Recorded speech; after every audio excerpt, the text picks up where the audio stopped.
Welcome to this video on accident and incident investigation. We will explore key techniques for analyzing data to identify causes and prevent future occurrences. The goal of data analysis is to uncover causes where corrective actions are possible. Management must then select and implement the most effective, cost-efficient, and beneficial solutions. This video presents practical techniques that investigators can apply immediately. One method is the sequence of events and contributing causes flowchart.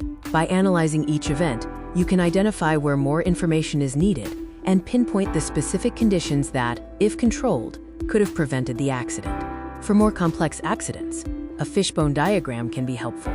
Start by stating the problem as a why question to stimulate brainstorming. The branches of the diagram provide categories to help you organize your analysis. When using the fishbone diagram, brainstorm causes for each category and map them along the lines. The team should then review these findings to decide which areas require deeper investigation.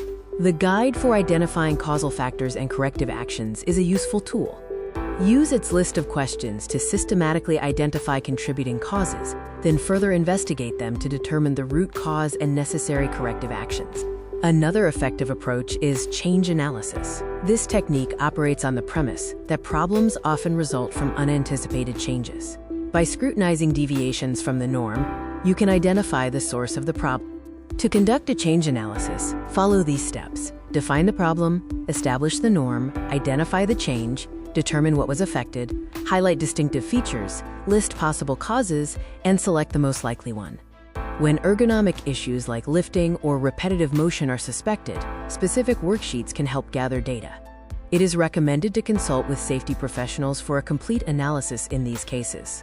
Behavior analysis is also important, as human performance is a factor in most accidents. This doesn't necessarily mean assigning fault, but rather examining how workplace culture, attitudes, and behaviors contribute to outcomes.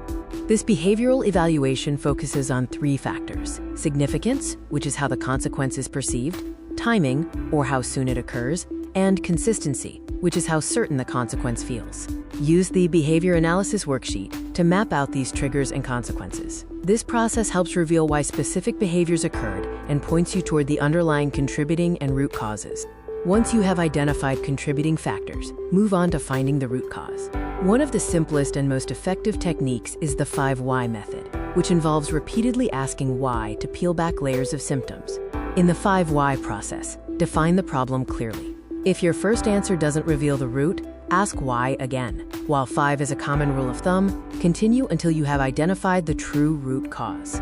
Finally, the causal factors and root causes worksheet can help you organize your findings. It categorizes common causes, allowing you to check off and review your data to finalize the identification of both contributing and root causes. Once you have identified the causes, the next step is determining corrective and preventative actions. Depending on the situation, you may need one or multiple actions to address the root and contributing causes. Utilize the corrective and preventative actions form to document these measures. Assign a responsible person and a due date for each action to ensure accountability and completion. Maintain regular reviews of the form to track progress. The accident is considered officially closed only after all identified actions have been completed and verified. An accident investigation is not complete until a formal report is prepared and submitted to the proper authorities. Let's outline the essential items to include in this report. Begin with background information, including the time and location of the accident, the individuals involved, and a list of witnesses. Follow this with a detailed account of the event, describing the sequence of events, damage, and the primary source of the hazard.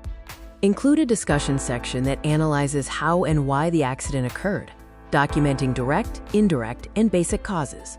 Then, propose specific recommendations for both immediate and long-range actions to prevent a recurrence.